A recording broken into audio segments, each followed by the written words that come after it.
Alrighty, another episode of the BetterCast. I'm Yelk, crashing into the microphone as always is Neely, and we got something extra planned this week. We're gonna kick it off though with the scores from the games that have gone by. So, getting right into it, the Week 4 scores, we had No Daylight 4-0ing HLA, Blinks 4-0ing New Future, which was kind of a shocker, and Fat Shats getting a kind of with an asterisk 4-0 win against Blackout. So maybe you just want to talk about that real quick, Neely? Yeah, I can definitely just talk about that right now. So Blackout had a player that told them their SR. It ended up being not exactly what it was supposed to be. They fixed that immediately, took him off the roster, and they took two forfeits because that player played for two of those games. Kind of unlucky.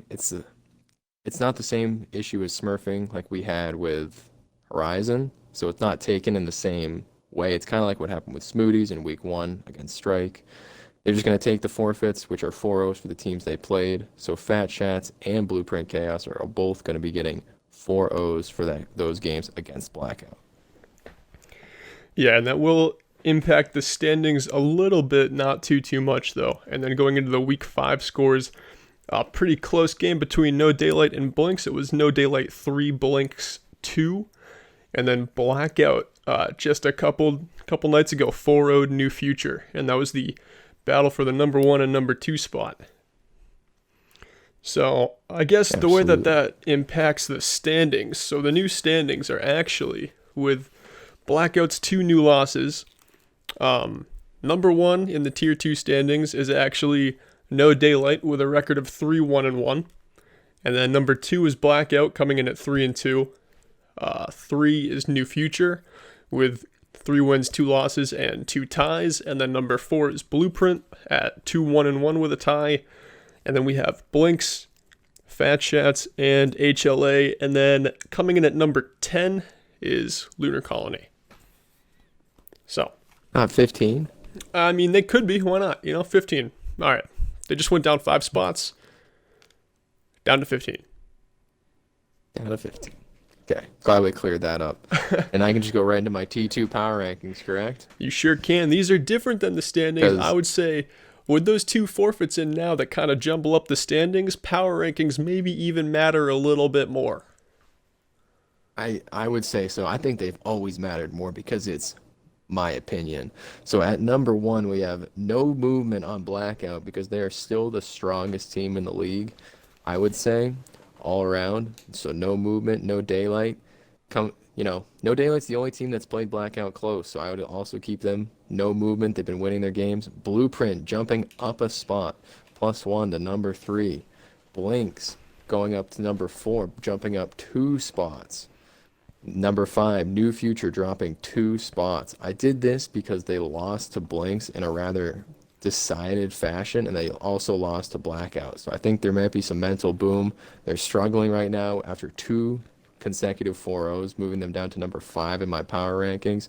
Fat Chats moving down to number 6, moving down 1 spot. And this isn't their fault. I think they've played decent. It's just with Blinks moving up, it kind of pushes Fat Chats down a spot because Blinks was below them. And then rounding it out at number 7, HLA, and Horizon at 15, moving down 67 spots.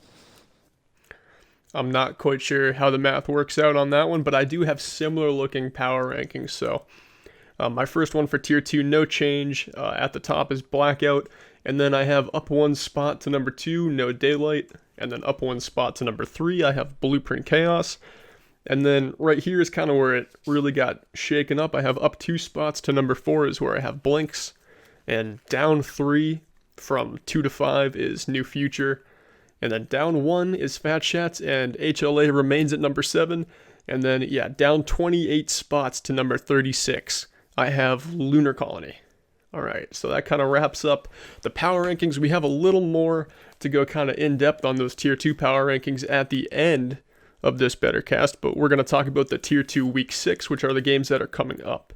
And I got to say, it is the best week of games that Tier 2 has. All season, Yeah, absolutely. without a doubt. So, just to start things off, we've got No Daylight versus New Future, so kind of near the top of the standings. That's going to be a close game, a good one to watch. I'm looking forward to that. And then we also have Blueprint versus Blinks. Neely, you can kind of talk about this game a little more if you would like, but I know No Daylight just beat Blinks in a really close game, and they did make some signings, and they've gotten a lot better. And Blinks is coming to play every game, looking to make it into the playoffs late in the season. Yeah, Blinks is looking really good. I do have Blueprint winning 3-2 because, I'm a homer. But I think the big thing with this week in general is all of my predictions are 3-1. Like the other two ones are 3-1s, and then this one's a 3-2. Like I don't have any I'm predicting no 4-0s this week, which there's been a lot of 4-0s in T2 over the past 2 weeks. I would say almost exclusively 4-0s. So a lot of really good games this week. And we're going to, round out with Fat Shats versus HLA, which we're deeming game of the week. That is definitely game of the week. I think I said a couple BetterCasts ago that whenever that game happens, it will definitely be game of the week because I think it's probably going to be the closest game on the schedule this week. The Blinks versus Blueprint game is going to be close. I know that the Blinks versus No Daylight game was very close, and those three teams are all kind of right in the same ballpark. But yeah, Fat Chats versus HLA, I'm expecting to be a good one and a fun one to watch. Absolutely.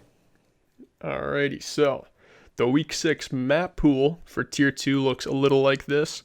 Starts out on Control, as always, we have Busan, and then moves over to Hybrid on Numbani, back to 2CP on Anubis, Payload is Rialto, and then the tiebreaker control is Nepal. I don't know if you got any thoughts on that. I mean, I've said a million times that I love Temple of Anubis. I think the first point is really cool. But yeah, I think T3 had it kind of last week where it wasn't that Rhine friendly, and I don't know how Rhine friendly this pool is. You've got Rialto in there, which can be pretty Rhine friendly, and Numbani historically not Rhine friendly, but with how teams play this map, everyone kind of goes up top, you jam up top, and if you're gonna go with that strategy, Reinhardt's really good.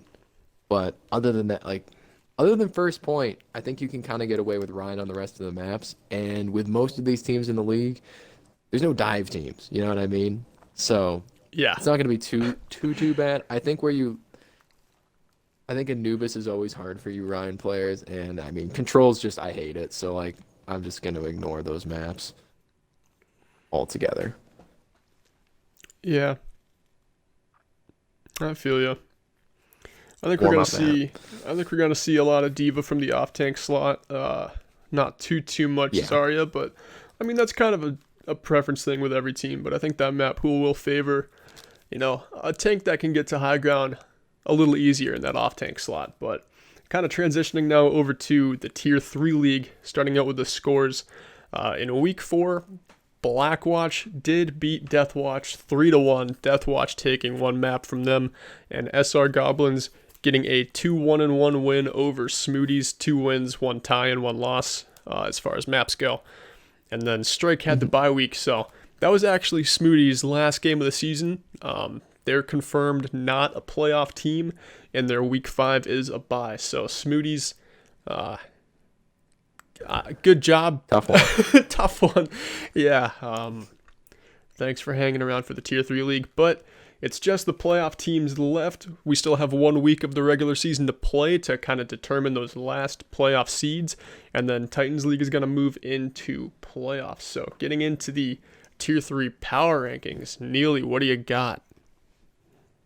So I think we've had these locked in for a little bit now. It's kind of hard to change them with so few teams and so few games happening every single week, and most of those games going as expected. So at number 1, I have no movement throughout this whole thing, but no movement, Blackwatch. Number 2, SR Goblins. Number 3, Strike. And number 4, Deathwatch. Number 5, Smoothies. The thing I'd like to talk about is the Strike Deathwatch. We play this week. That's the only way to flip that one. Is if, this is basically just the standings for T3 anyway, what I just listed. So Deathwatch could flip with Strike if they're able to beat them in a decided fashion. But I think Strike's got it because, easy clap. Well, guess what? I think Deathwatch has it because my power rankings, I have Blackwatch at the top, SR Goblins at number 2, not number 1. Kind of cringe, bro.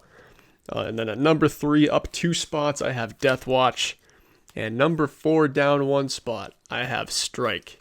And then Smoothies, and then down 50 spots to number 56, I have Horizon. So yeah, I got Deathwatch. I had them at 24. I got Deathwatch above Strike, but I mean, both of the tier 3 games, you know, you got Blackwatch, SR Goblins, and Strike versus Deathwatch. So this is kind of like a playoff preview, I feel like. It's a good week for tier 3 as well as tier 2. Absolutely. Yeah, so the maps for this 5th week, where it's going to be Blackwatch versus Goblins and Strike versus Deathwatch, we have Oasis, the first map. Anubis is going to be the second map. Kings Row, everyone loves Kings Row, is going to be the hybrid map. Watchpoint Gibraltar, a good payload map. You know, maybe you break out a dive comp, maybe we see a Widowmaker. It's kind of any team's option there. And then the tiebreaker map, as always, is Nepal. Yeah, I love Watchpoint, especially second point. Yeah, it's a good hit scan map, I'd say, because Ash is also really, really good on a map like that. Yeah, she is. Winston can get played, you know.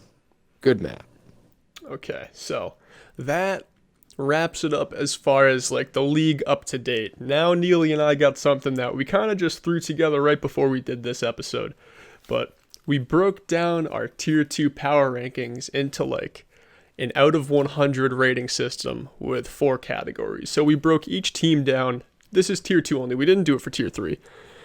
But we broke each team down like this. So out of 100, we gave them a tank rating, a DPS rating, a support rating, and the 4th category is kind of like a category that lumps in a lot of categories. We called it the swing category, and what it is basically is it's like a combination of how well coached a team is, their ability to like counterpick certain heroes throughout a game, their ability to like win through 5 maps, and just like be consistent in team fights. I don't know if you want to talk about that swing category at all, real quick, Neely?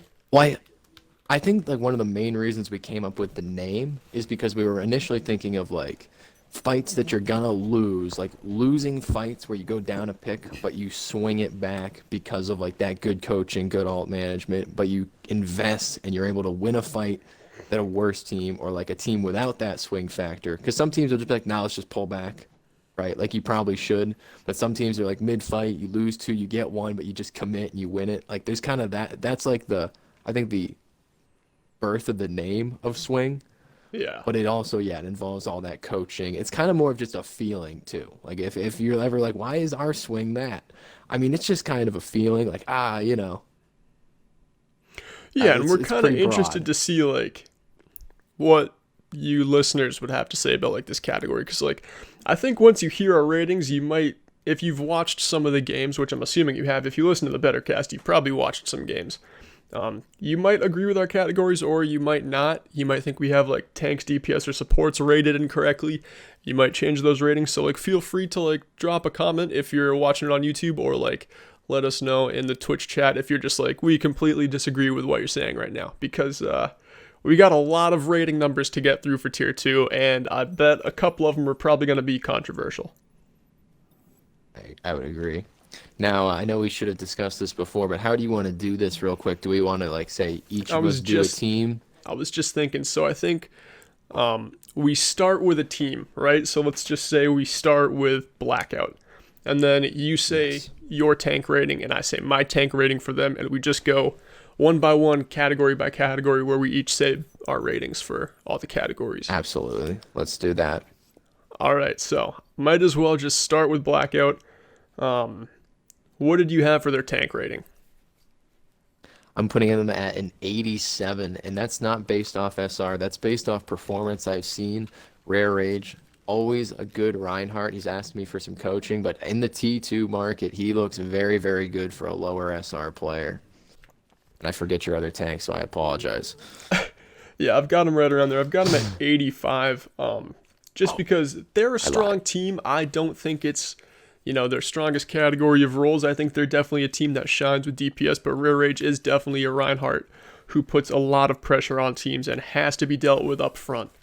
But for DPS, I had him in at 95. They got Dr. Chaboy just picking a whole variety of heroes, a lot of the Torb, a lot of the Tracer picks coming out from him, and he's always consistently good on that, so I gave him a 95 there. And I know you gave him a high DPS rating as well. I did, but I'd also like to say Golden Dawson's the other tank for Blackout, and he's very, very good Zarya. But anyway, my DPS rating, I have them because I think they're the best DPS in the league. Like, I think if you're looking at Blackout, they are like the DPS quintessential. So I put them at the 99 overall DPS with Dr. Chaboy leading the charge. But he's also at his side always has Raichu coming in, I think, on like the control maps, and then maybe another one in the middle where Junkrat is really, really good. And then they also have Venusaur getting pocketed by Denaster consistently on maps like Hollywood and like other like payload high ground maps. So I feel like they just have the best DPS rotation in the league consistently. So I put them at 99. Yeah, their whole lineup of 3 people really covers the bases about as well as you can cover them, especially when you got Venusaur coming in damage boosted on those long range maps, and then Chaboy being able to pick pretty much anything he wants, it feels like. But then over to supports, I got him down at, where do I have him?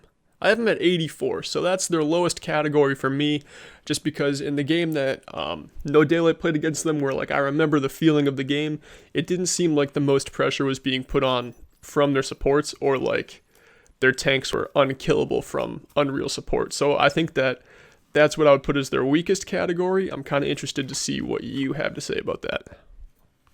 So, nothing against any of the support players. I do have them at the 78 just because I think it's the weakest category for Blackout. It's not due to anything like of the players. Hey, you gotta make some ratings, you know what I mean? You can't just juice them out. That's the thing I think anyone should remember as we go down the tier list. This is all just like D a Naster thing. in the chat says ouch. I know. Oh, he's hurting right now. I know. I love D Naster too. That's the funny thing. I think that's why I did it, was because I knew him. I was like, I can just drop him to a 78. Just be like, you only Mercy Pockets Venusaur, 78. But yeah, that's where I put them. I mean, I think it's probably better than that, but we got him down at a 78 because you're sleeping on Joe Wallaby too with that. Not that's only true. D Naster, but you're sleeping on Joe Wallaby. Wow, I completely forgot about that, and I think I might have changed my DPS to a 95 and support to 99 if I had really thought about it, but I did not quite think about it. So I'm gonna definitely be getting some flack for that. I can already tell. That's all right. Moving on to the swing factor for Blackout. What'd you have for the swing? And kind of explain it too. Yeah, explain. It's hard to explain, but I'm gonna go. I went 95 because I mean, I think swing, as we kind of tried to describe before, it's really just like an overall feeling of the team. But coaching, winning fights they didn't win. I know we just casted one of their games recently. I think it was against, not Blink, so it's against New Future. New Future, yeah. There were some fights where I felt like they had lost, but then they would just win because they did best ultimates, or they would just have their DPS do crazy stuff. Because DPS can swing back fights. Chaboy plays Doomfist, which I think is one of the biggest swing characters in the game. Or Tracer, you just find a couple picks in the back line or whatever. And just everything about this team, they're just going to win more fights than they deserve against a lot of teams. Mm-hmm. I had them coming in with a swing factor of 90. Again, pretty good. And I've casted a few of their games with you, obviously. And then the game that they played against No Daylight, I know both teams were taking some fights off each other that seemed like should have gone the other way. And then I've also seen Blackout, and I've seen No Daylight do this, and I've actually seen a couple more teams do this, which I'm going to mention as like kind of a contributor to swing, is on like hybrid maps or 2CP, where you give up a tick or 2 ticks and then you start to invest after that. I think that kind of game sense goes a long way into this swing factor. So I gave them a 90 for swing there, because they have a good feeling of when to fight on the point to win the point. I'd agree. So next team on the list is No Daylight, and I'm just gonna compare the team. Average? Average, right? Good call. The overall average. My overall average. You gotta love the overall average. My overall average for Blackout is an 89. What do you got? And mine's a 90. Mine's nothing really to talk about because it's just the average of the other 4 scores that we did, for the team. But Yeah, 90. That's about it for that. It's actually weird because my power rankings differ ever so slightly from my power rankings when these numbers are actually averaged out. So I have a team Hmm. right now in this four category average that is underperforming in my power rankings currently. And I don't think Uh, I'll mention exactly what team it is. Maybe you'll figure it out. But they gotta start pulling their weight because they're slipping. yeah. Second team on the list, no daylight. Yep. All right, what'd you have for their tank?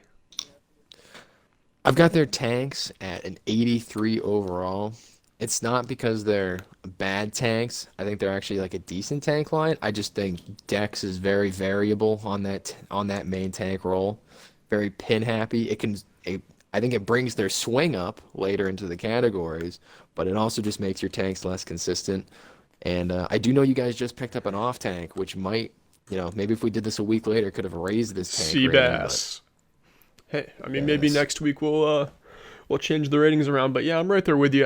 You had 83. I got him at 84 for tanks. Similar sort of reason.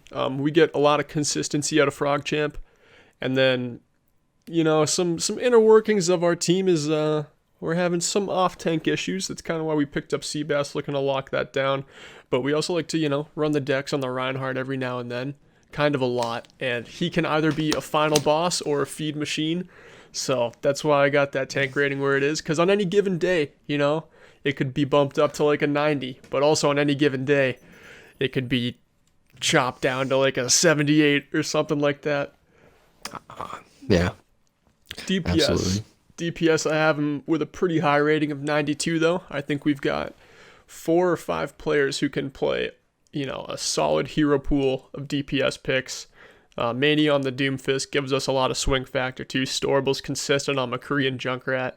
And then we have D84 Soldier. He's kind of our Ash flex, like Venecy is for Blackout. And he'll come in on those long range maps and play Ash or Widow and just start, popping some heads. But I got him 92 on DPS. What do you have? Very similar. I have them at 90, kind of just parroting everything that you just said. But Mania on the Doomfist, always a carry potential there. And then Storable Nat, the legendary Storable G-Nat, walking down McCree when you need it. And then obviously the other DPS that you have in your roster to fill out other maps where you need it. So 90 overall in the DPS. Yeah, and then moving into supports, we're pretty consistent with our supports. I'm really happy with our supports. We get a lot of extra value out of some of the comps we run. So I gave him an 86 rating on support. Yeah.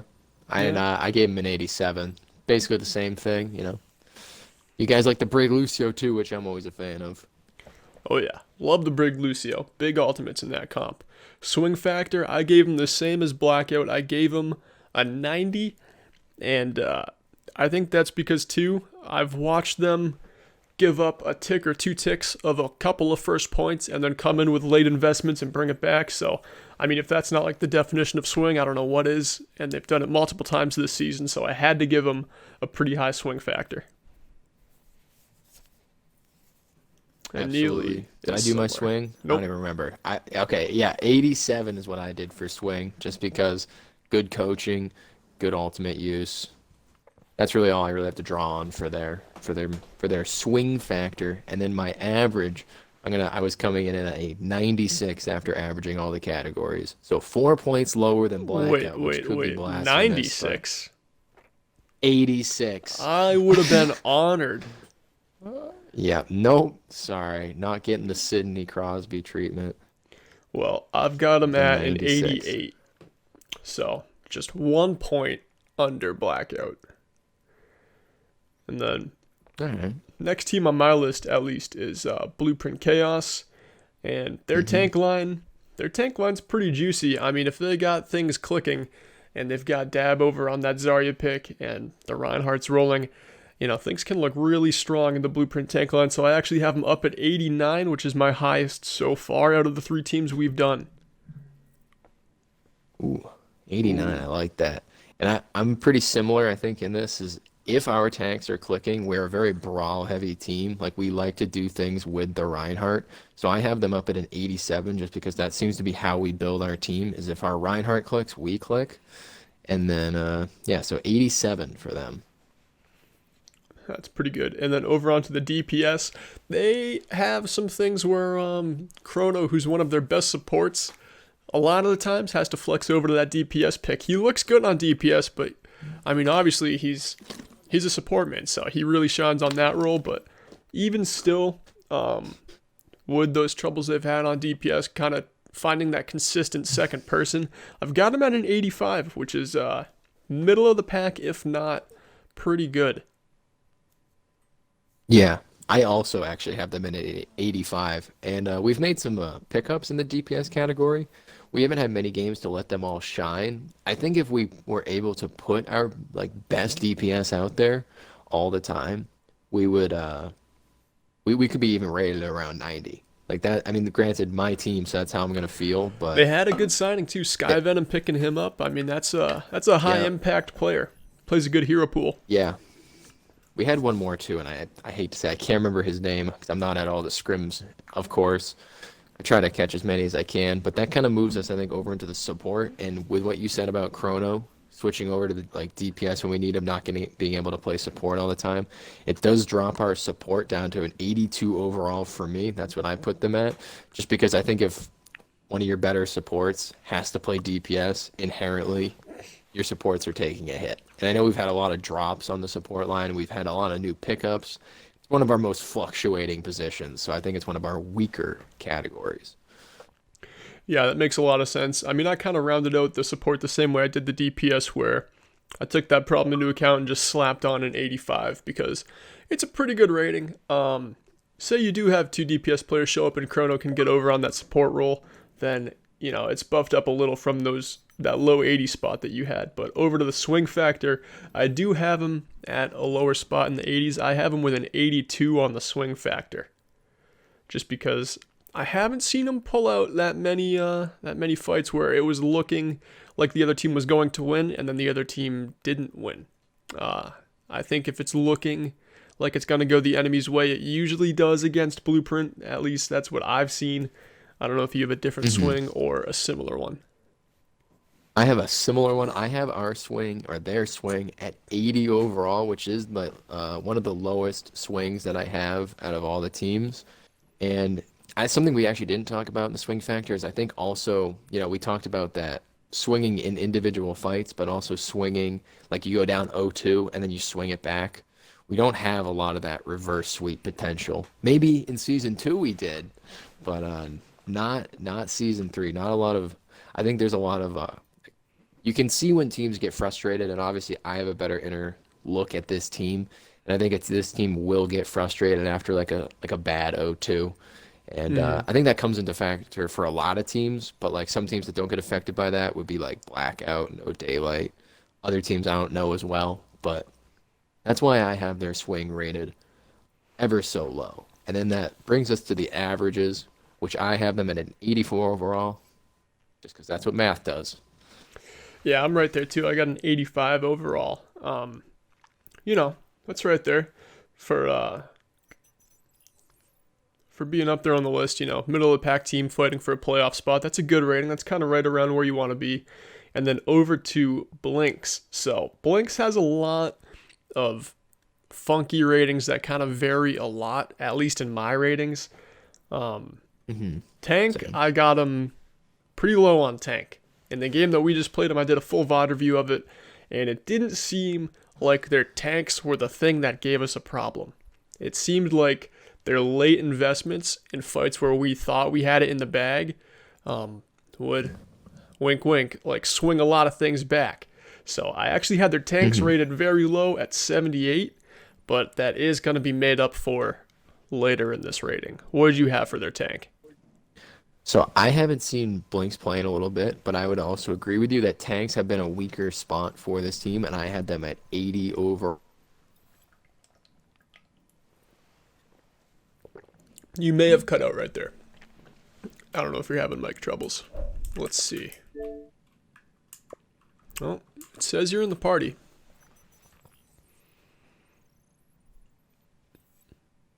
What's up, chat? How you doing? We got a few of you checking out the BetterCast live. Look at that. Hello, Mike. He's back. All right, so let's just take that from the top. What did I say? Talk about your Blinks tank rating. Yeah, so I had them at an 80 because I haven't seen their tanks play in a while, in a couple weeks. I know they've made tank signings, but I have not seen them play. And from what Yelk has told me, tanks are probably a weaker part of their team. Prove me wrong, you know what I mean? These are just for fun, so. DPS, on the other hand, that seemed like a really strong facet of the Blinks team. And with some signings that they just picked up too, that kind of boosted this rating a lot. At the start of the season, I actually had Blinks really high on my power rankings. For the first week, I had them at rank 2. And if you take out Lunar Colony, I technically had them at rank 1. And then I kind of dropped them down, and I think they're kind of back in the mix here because their DPS really did get a buff. I have them with an 89 rating. That seemed to be what gave our team the most trouble, and usually No Daylight is pretty good at focusing squishy targets and dealing with DPS. And it's kind of like the tank pressure that kind of overbears us, but Blinks really showed up on those DPS picks. They were picking a lot of heroes that are tough to deal with, from like Sombra to Doomfist to Reaper, and just, they throw a lot of wrenches at you with their DPS picks. So I gave them that pretty notable rating of 89. Ooh, 89. I like it. I went in at the 87 ranking. I know they've made a pickup of Tear Skull, which I know you and I have been talking about as probably one of their best pickups since, like, we've probably watched them in week 1 or 2. And, I think that's really all I have to say on their DPS. I don't know who their other one is, but that DPS is looking real spicy right now. And that brings me to the support, which, again, I wish I knew more about Blinks, so I apologize, but I have them at an 83 overall. Pretty average ranking, not good nor bad, so that's where I came in at. Yeah, I'm in the same ballpark right there. I have them at 84 for support.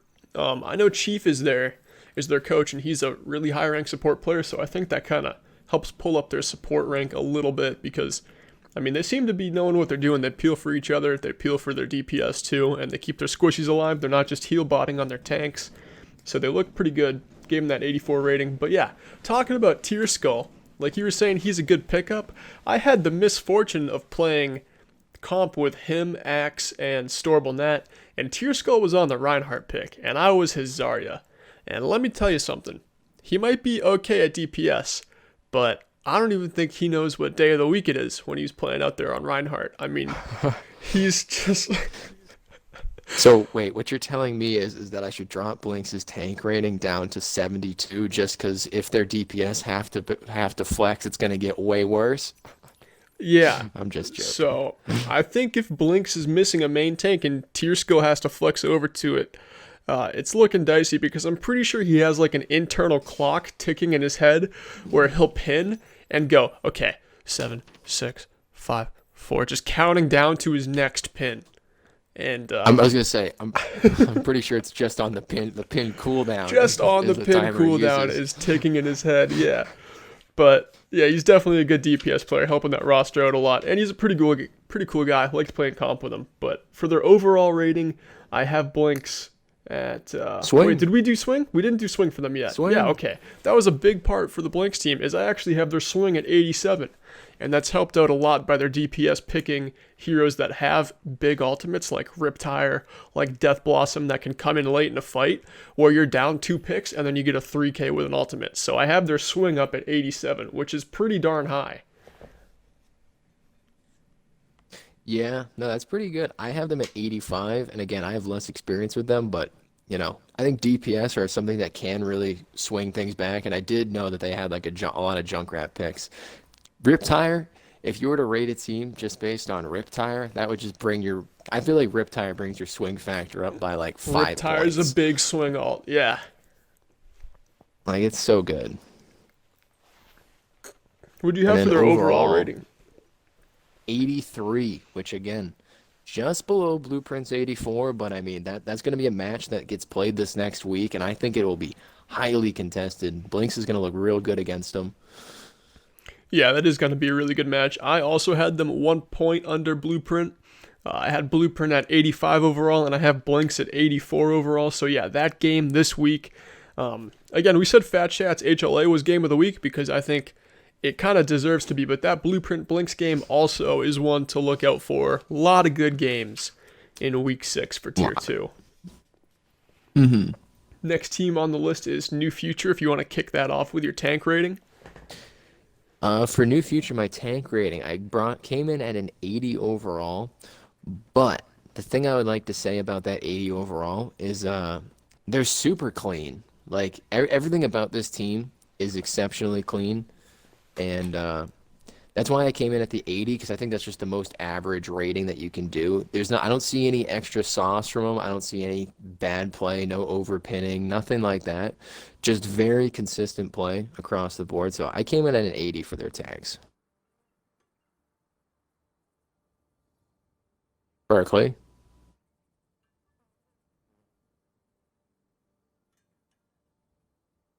Okay.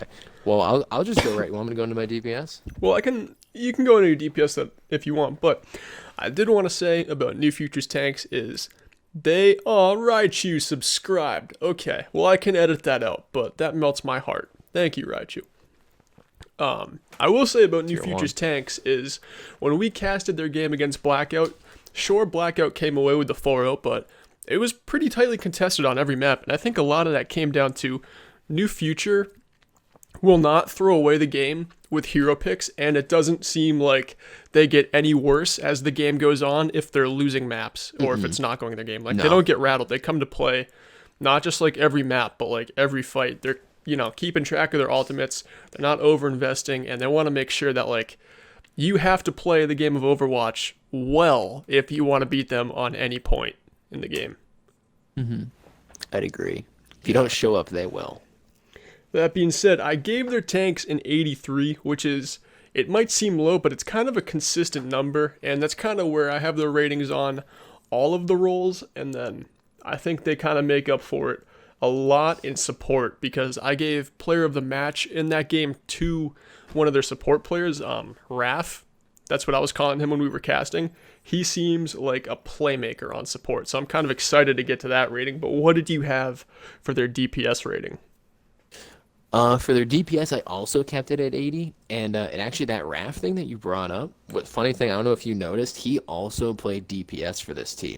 So he's one of those flexible, like, good players, I think, for this, like, a team like New Future, but I think that also is probably what hurts their DPS a little bit, is that he might not always be able to be in for them, but it also will end up boosting their supports, because I think both you and I talked before this and agree that New Future has very good supports, and, so for me, we're talking about supports, so go right into it. I have them at an 87 overall in supports, and I think that's what really props up their tanks and DPS to maybe be at that 80, 83 area, but like make them play like 85, 87s. So I think that's really where their supports are. And if you could just take over for just a second, I'll be right back. Yeah, no problem. So I still have to do my DPS rating. I have them at an 82, which again might seem lower, but the thing about having a high support rating, I have them at 92 support, and your supports can drastically improve the rest of your team with one, just like the Heroes Rock kit, and then also like a lot of the support ultimates, are there to boost up one of your DPS players or one of your tanks. And I think Raph on the Ana, he can throw an Ananate in, and just that'll boost up his DPS and tanks because they'll get those confirms onto the ante, or he'll juice his Reinhardt and that'll win a fight for him. And just like that big support play is also what gives them a higher swing rating for me, and I have their swing rating up at 85. So although their tank and DPS was under 85, I think they can bring a lot of fights back that you might not think they have, or they can withstand a lot more pressure than a lot of teams think, and they'll kind of put pressure onto a team, or onto New Future rather, and get baited into something that's losing in the end. So I have their swing up at 85, and then that gives their overall rating in 86. And I said it before that there was one team in my power rankings that I think was slipping a little bit for how I ended up doing this out of 100 rating system. And Cam crashes back into the mic, but I was just saying how New Future was my team in the power rankings that I think is kind of slipping a little bit, that I had, whose out of 100 rating is kind of high, is an 86, which is better than Blueprint Oh and wow. Blinks, but I have Blueprint and Blinks better in my power rankings. So I think New Future is slipping. Or we have not seen their final form, and in their last 2 weeks, they're going to steal a playoff spot from someone. I think they easily could because in that thing that where we say like they play well, they pick good comps. I seriously believe if you don't show up, New Future will, and that's exactly what happened to Blueprint because Blueprint lost to New Future. Blueprint has since scrimmed New Future and done very, very well. And I think they wished that they could get another go at them, but they weren't prepared. They weren't ready to go against New Future. And they, I don't think there's a time where New Future doesn't show up. I don't think there's a time where New Future gets tilted. And I know I didn't get to talk about my swing, but I had their swing at 85, which is one of their higher ratings, Yep, just because they are same. so consistent and solid. And then my overall for them was only 83 because I rated the DPS and tanks when I look at it, probably way too low. I'm not gonna lie, this is probably one of my worst ratings of a team out of all of them. So I do heavily apologize for that. But I think my average overall was pretty good of 83. That's kind of right where I would put them because Blueprint's 84, Blinks is 83. I don't think that they compete with the no daylights and the blackouts as much, stuff like that. No, but I mean, against any team that's, in their weight class in this league, like you were saying, you got to come to play because New Future's going to show up. And if you're not ready, they're going to steal every map there is from you. Mm-hmm. I agree. Next on my list is Fat Shats. And this is Mm-hmm. my favorite rating in the whole list because Fat Shats, in my opinion, still has the best tank lineup in the Better Academy. I have their tank rating at 91 because Walrus Manslap is an absolute freight train on Reinhardt. And I know Mm-hmm. their off tank is also highly rated, and they weren't playing together in the game that No Daylight played against them, but I've seen them play since. I saw them steal a map from Blackout. So, I mean, their tanks are a force of nature. I got them at 91. Yeah, I would also have to 100% agree with that. I have them at 90, and it's completely based off the Walrus Manslap effect. I don't even think, I don't think there's another main tank in the league that even comes close to competing with them. If I had to be in a pug or a scrim against Walrus Manslap and you put him on a T3, I don't think I would be confident enough that I would body him up and down the entire map. He's I think he's still just a very, very, he's very strong. he What's that? still feels like a final boss from season 1 Better Hmm. Academy, where it's like, okay, if Yeah. we see him in the regular season, great, but also if we're gonna be, a championship team, we gotta be ready to see Walrus Manslap in the final, and he's just still like that intimidating figure when I think of a main tank. Oh, if I could make a trade, I would trade like 3 players for the Walrus Manslap to be on Blueprint Chaos, and I think we would immediately start competing with teams like Blackout. I don't even think I think that it would be they could be the number one team. Any team gets Walrus that is in that top of the echelon tier list. I think they start competing because he's one of the only Ryans I think we've seen that doesn't just pin, Yeah, he's really tame as far as which that is goes. which makes a good main tank because you don't just die for nothing. Anyway. Anyway, their DPS, that's when it kind of flips on its head for Fat Shats. I have their DPS at 78. I haven't seen too much playmaking out of that role for them, and I kind of had to lower their rating after giving their tank such a high rating with how their season's gone so far. But they did steal that map from Blackout, so you know, if the pieces of the puzzle are put together properly, which was kind of a tongue twister, then they can Yeah. be all right. But I do have their DPS at 78. That comes to me, and I put them at an 82 because again, I really don't know. I know that when Blueprint played them, I think it was a DPS outclassing. Like, I don't think it was our tanks dominating. I don't think it was our supports dominating. I really think it was just our DPS being head and shoulders better. And sometimes, you play ranked. Sometimes the DPS are just hitting shots. There's 2 winnows, one's better. That can be almost that could be 50% of the entire game. So 82 Yeah. is my rating.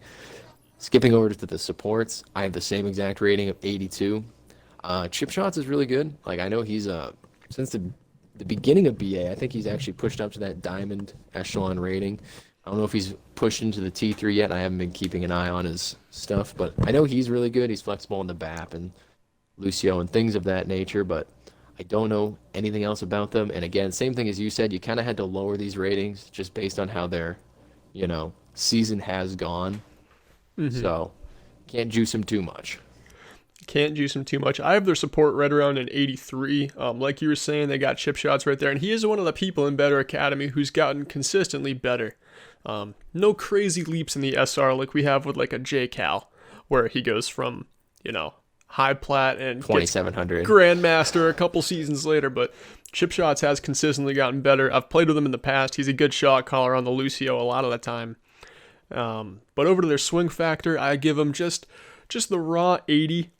It is the lowest swing factor so far on my list, which kind of makes some sense because of where their record stands. They haven't swung back that many fights, and that gives me an overall rating for Fat Chats of an 83. What do you have in those two categories? So for swing, I had them at a 75. I think it's kind of, the same thing as if you're not winning games, you're not winning as many maps.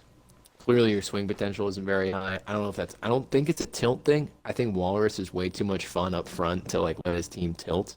Like, I mean, if you've ever talked to the guy, so I don't think that's like where their like low swing comes in. I think it just comes from maybe, I don't want to say lack of coaching because their captain Chip Shots is a great guy, wonderful to schedule with, but something's not clicking on that Fat Chats team, and I think maybe swing is probably where they really struggle. And then their overall, for me, their average is 82 overall. And, it's really not too bad. I think after that Blackout game, I think you can really see, like, oh, they played kind of close with Blackout. They made them fight for that not to be a 3-2, So I think Fat Chats plays, like, middle of the pack team, a lower team. They could start dominating as they put the tank line together. They have both tanks in the game at the same time for all the games, stuff like that. Couple of good points you bring up right there. You want to just keep on going and roll through HLA? Right to HLA. All right. Yeah. Moving on to HLA in their tank category. To preface, obviously, this is a T1 team making the jump up to T2. So they've obviously been struggling, probably more than they otherwise. They probably would have been a number one team in T1 if they could have stayed. But T1 for BA wasn't looking too good. So they said, we just want to play. We feel pretty strong. We have a couple players that moved up. Let's make the jump. And I think everyone in BA T2 can really thank them for attempting to make this an 8-team league until Lunar had to drop out. So, again, HLA, we thank you. But tanks, I'm going to have to put them in at a 75 overall. Just like, lower rating tanks, lower rated players. Nothing really more else to say. They've been having a tough season. And just run through all your ratings for HLA. I'll just do all just mine. Go right through them? Yep. All right. And then for DPS, I have them at 78 overall. I don't know a ton about HLA. I think I've seen like one of their games. So I boosted that one up a little bit because I felt like they did have some. I think you notice the DPS when you watch. You're like, oh, we got a couple picks. Like you see some bright spots in their team. Bumping over to the sports, I have them at a 74. Again, they're all in the 70s. They're more of a T1 team playing in a T2 league. Swing, 70 overall. They're not winning fights. They're not winning maps. You don't have a lot of swing potential, and that puts their overall average at a 75 overall. Mine are pretty easy. I have them at 75s across the board in all four categories, making their average obviously a 75. But yeah, like you were saying, Tier 1 team punching up a weight class.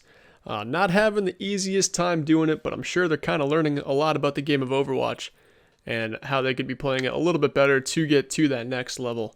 And still, Lunar Colony for their tank line, I have at 0. Their DPS too, really just not doing very well right now. I also have their DPS rated at 0. Their supports, not much to say there, rated again at 0.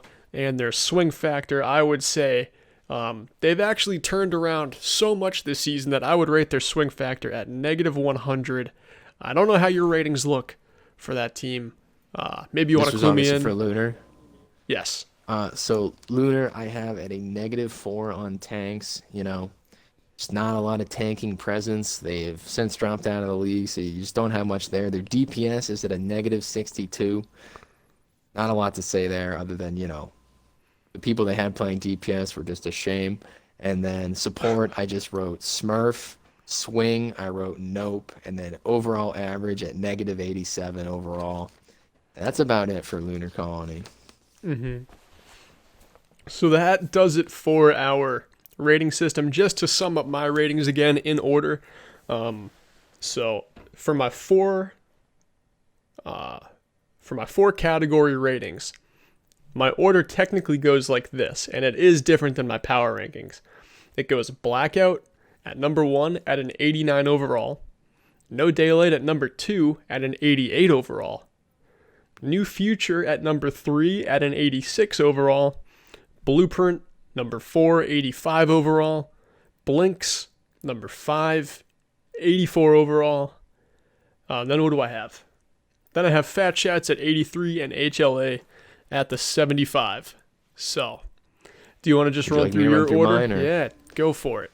So, Blackout at 90 overall, No Daylight at 86 overall, Blueprint Chaos at 84, Blinks at 83, New Future at 83, Fat Shats at 82, and HLA at 75, and Lunar Colony at negative 87 overall. And the thing that I'd like to pull from that is between Fat Shats and No Daylight, there's only a 4-point difference of overall. So teams are very for close. me it's 5. It's pretty close. Yeah. So a lot of hotly contested games to be seen, hopefully, to finish out the season. There's only 8 weeks in the T2 season, and we're going to be going into week 6 next week. This is week 5 currently. Yeah, flying by. The signing window actually just closed, and with that, we had a free agent pickup game just the other day. And I know that No Daylight picked up Seabass out of that free agent pug, and a lot of players who actually competed there got picked up. I know Weetroll got signed. Who else got signed? That's a good question. I don't know. I only knew Seabass. I only knew about Seabass getting signed. I hadn't checked the trades and signings, which I really probably should have before this, but I'm really happy that a lot of people got picked up from that because yours truly hosted it due to minor complications on because Miss Curly Fry was going to be hosting it but had some family issues and had to help out with that. So I picked up the reins and tried to inviting everybody. It started like 10 minutes late because I'm bad at that sort of thing, but we got it together. It was good too. A lot of people showed up. A lot of coaches too on teams, or GMs or whatever you want to call them on teams, showed up too to just like kind of scout the last couple of free agents that are remaining who want to find teams, and just like that, a lot of them found teams. So it's good to see those rosters filled out as we're moving into the playoffs. Do you have anything else that you want to say on this episode of the BetterCast? Trying to think here. I don't think so. I think we covered. Oh, did we mention? I got a quick tip in there, and if you would like to see this happen, bring some uproar about it. But I heard that from Breezy herself, actually it was from Kate, but still, that maybe, just maybe, there'll be like a girls' night type thing where they do an all-girls teams or something like that. Because I know there's a lot of them out there and probably feel underrepresented. So that was something that I was told to chuck out there as a possible thing. And if you'd like to see it, bring some uproar. I said it should be captained by the 2 resident e-girls of Blackwatch and Blueprint, which are Neely and Zach as a pinhead. I don't know if that'll actually happen, but that's all I really wanted to bring up. I know a lot of girls named Zach. Yeah. Lots. I think I know more named Cam. Yeah, probably. I don't know him, but you know what I mean. Seems like more of a girl's name. Other than that, for me, just Cam Neely 66 on Twitch. I do a lot of VOD reviews. Send me your VOD codes. Norm Mac on Discord. So if you want to DM those to me, I might do them. I do them in the morning around 8 or 9. And on Twitter at Neely_OW. Follow me. Yeah, same thing here. At AltCharge on Twitter. That's ULT_charge. And Twitch is the exact same thing. If you're listening to it now, great. You're listening to the Twitch right now. Good for you. If you're not and you're on YouTube, go give the Twitch a follow because we do these live on Twitch That's how we kind of record them and get them over to YouTube. So if you want to see like the full uncut version of the BetterCast, if I ever do any editing for it, you're going to find that on Twitch, not YouTube.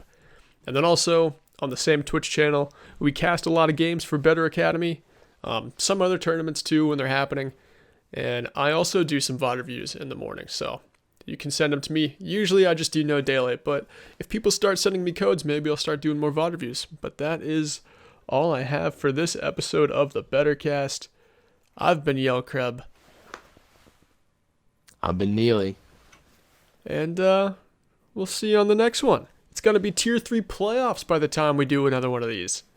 So, look forward to that. Maybe we'll update our ratings. Who knows? We're out of here, though. Who knows? I hear you.